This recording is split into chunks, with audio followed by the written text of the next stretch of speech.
தமிழ்நாட்டை பாருங்க, நாட்டில் இருக்கக்கூடிய மற்ற சில மாநிலங்களையும் பாருங்க.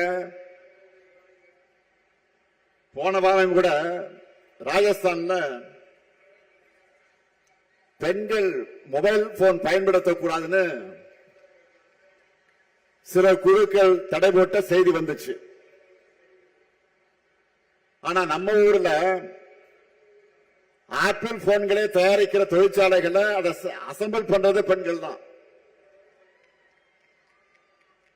திராவிட இயக்கமும் நம்மோட தலைவர்களும் பண்ண புரட்சியோட விளைவுதான் பெண் விடுதலை, மகளிர் முன்னேற்றம். இன்னைக்கு எல்லா கட்சிகளையும் பெண்களுடைய பங்கு குறிப்பிடத்தக்க அளவுக்கு இருக்கு. அதுக்கும் நாம ஏற்படுத்தின விழிப்புணர்வு தான் காரணம். ஆனா வளர்ந்த நாடுகள் கூட எங்கேயுமே பெண்களுக்கான போதிய பிரதிநிதித்துவம் இன்னும் கிடைக்கல. உள்ளாட்சி அமைப்புகள்ல பெண்களுக்கு 33 விழுக்காடு இடஒதுக்கீட்டு நிறைவேற்றினார் நம்முடைய தலைவர் கலைஞர் அவர்கள். 50 விழுக்காடு இடஒதுக்கீடு சட்டத்தை நடைமுறைப்படுத்தக்கூடிய வகையில நகர்ப்புற உள்ளாட்சி தேர்தலை நாம் ஆட்சிக்கு வந்து நடத்தணும். தமிழ்நாட்டில் இப்போ பெண் மேயர்கள் தான் அதிகம். உள்ளாட்சியில் உங்களுக்கு கிடைச்சிருக்கக்கூடிய அதிகாரம் நாடாளுமன்றத்திலும் சட்டமன்றத்திலும் கிடைக்கணும். அதுதான் திமுகவுடைய லட்சியம். அதுக்காகத்தான் 33 விழுக்காட்டுக்காக தொடர்ந்து போராடுகிறோம். 2017 தலைநகர் டெல்லியிலே இதுக்காக நம்ம மகளிரணி சார்பில் போராட்டம் நடத்தப்பட்டுச்சு.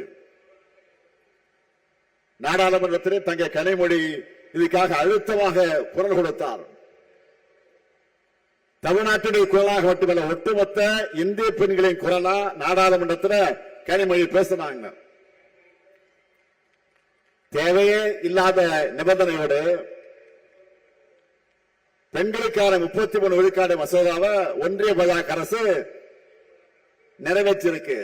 தேவையா இல்லாத நிபந்தனையோடு நிறைவேற்றியிருக்கு. அப்ப அது எப்ப நடைமுறைக்கு வரும் சொல்ல முடியாத நிலைதான் இருக்கு. இது எதை காட்டுது? ஆபரேஷன் சக்சஸ், ஆனா பேஷன் டெட் சொல்லுவாங்கல்ல, அப்படி இருக்கு அவங்களுடைய செயல்பாடு. பெண்களாகிய உங்களுக்கு நாடாளுமன்றத்திலும் சட்டமன்றத்திலும் அதிகாரம் கிடைப்பதை பாஜக விரும்பல. அதனால பெயரளவுக்கு மசோதாவை நிறைவேற்றிட்டு காலத்தை கடத்துறாங்க.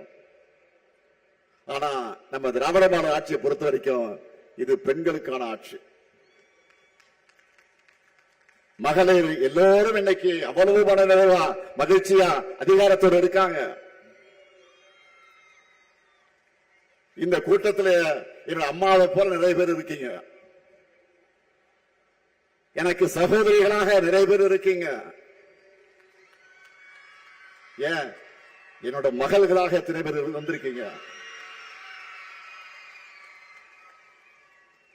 உங்க எல்லாருக்கும் எது தேவைன்னு பார்த்து பார்த்து திட்டங்களை உருவாக்கி கொண்டிருக்கிறோம். நம்முடைய வெல்லும் தமிழ் பெண்களை கொண்டாடிட்டு இருக்கோம்.